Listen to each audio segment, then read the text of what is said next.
Assalamualaikum warahmatullahi wabarakatuh. Perkenalkan, nama saya Amalia Kartika dengan NIM 0602032123 dari Prodi Manajemen Pendidikan Islam UIN Sunan Ampel, Surabaya.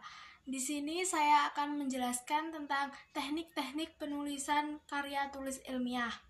Nah, sebelum memasuki teknik-teknik penulisan karya tulis ilmiah, sebaiknya kita mengetahui apa karya tulis ilmiah itu. Nah, karya tulis ilmiah merupakan sebuah karya yang dihasilkan dari kegiatan menulis dengan menggunakan penerapan kaidah ilmiah, mengutamakan aspek rasionalisme, mengusung permasalahan yang bersifat objektif dan faktual. Karya tulis ilmiah ini memiliki ciri-ciri sebagai berikut. Yang pertama, reproduktif, tidak ambigu, tidak emotif, menggunakan bahasa baku, menggunakan kaidah keilmuan, bersifat dekoratif, terdapat kohesi, bersifat objektif, dan menggunakan kalimat efektif. Manfaat dari menulis karya tulis ilmiah adalah yang pertama, dapat melatih pengembangan keterampilan membaca yang efektif. Yang kedua adalah sebagai pengenalan terhadap aktivitas kepustakaan. Yang ketiga, mendapatkan kepuasan intelektual. Yang keempat, memperluas cakrawala ilmu pengetahuan. Yang kelima, sebagai acuan atau penelitian pendahuluan untuk penelitian selanjutnya. Yang keenam adalah sebagai peningkatan data secara sistematis. Yang ketujuh adalah dapat untuk menggabungkan hasil bacaan dari berbagai sumber. Jenis-jenis karya tulis ilmiah itu sebenarnya ada banyak, antara lain ada artikel, makalah, skripsi, work paper, tesis, dan disertasi.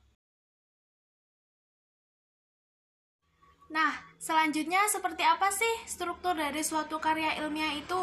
Sebenarnya struktur karya ilmiah dari tiap-tiap bentuk karya ilmiah itu berbeda-beda. Namun secara garis besar, struktur karya ilmiah itu adalah yang pertama ada halaman judul. Judul karya diangkat berdasarkan tema dari karya tulis ilmiah yang akan dibuat.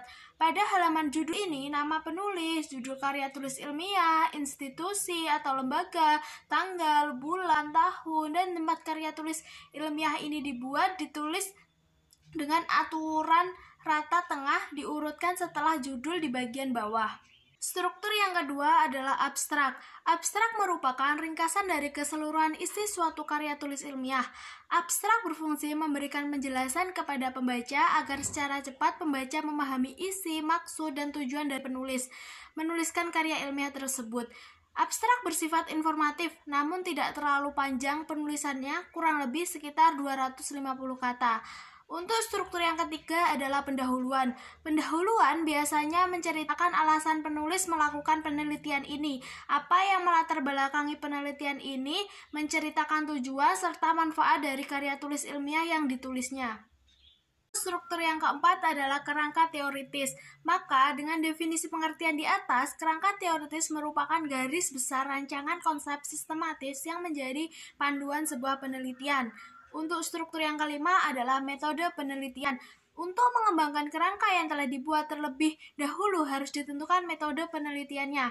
Metode penelitian merupakan langkah-langkah yang dilakukan seseorang peneliti untuk memperoleh hasil yang tepat dari penelitian tersebut. Yang keenam adalah pembahasan. Pembahasan menjadi bagian yang paling panjang dalam penulisan karya tulis ilmiah. Pembahasan berfungsi menjelaskan tujuan, manfaat, metode, kerangka teori, serta rumusan masalah yang disertai dengan data-data yang diperoleh. Yang ketujuh adalah kesimpulan dan saran.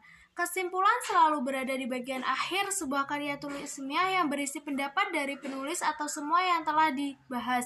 Struktur yang terakhir adalah daftar pustaka. Daftar pustaka merupakan sebuah daftar yang berisi sumber teori yang digunakan untuk penulisan dalam penelitiannya. Selanjutnya adalah cara atau teknik penulisan karya tulis ilmiah. Yang pertama ada perencanaan. Pada Tahapan penulisan karya ilmiah ini diawali dengan proses perencanaan. Penulis merencanakan apa yang akan ditulis. Dalam tahap perencanaan ini diperlukan adanya topik suatu karya, tujuan menulis, sasaran pembaca, serta ruang lingkup dari karya tulis yang ingin ditulis. Yang kedua adalah ungkapan. Tahap ungkapan ini berisi mengenai pengungkapan data-data penunjang baik dari hasil penelitian, studi kasus, studi literasi, atau melakukan wawancara dengan mempersiapkan pertanyaan-pertanyaan dan juga bahan observasi. Yang ketiga adalah analisis. Setelah data terkumpul, proses selanjutnya adalah menganalisis data tersebut. Biasanya disebut sebagai olah data. Yang keempat adalah kesimpulan. Tahap kesimpulan menjadi jawaban dari untaian peristiwa yang muncul dalam merancang penulisan sebuah karya tulis ilmiah. Yang kelima adalah terapkan. Perencanaan penulisan yang rapi dan sistematis tidak akan menghasilkan manfaat jika tidak diterapkan dengan baik. Penerapan dalam sebuah karya tulis ilmiah adalah dengan menulis. Sekian yang dapat saya sampaikan, kurang lebihnya saya mohon maaf. Wassalamualaikum warahmatullahi wabarakatuh.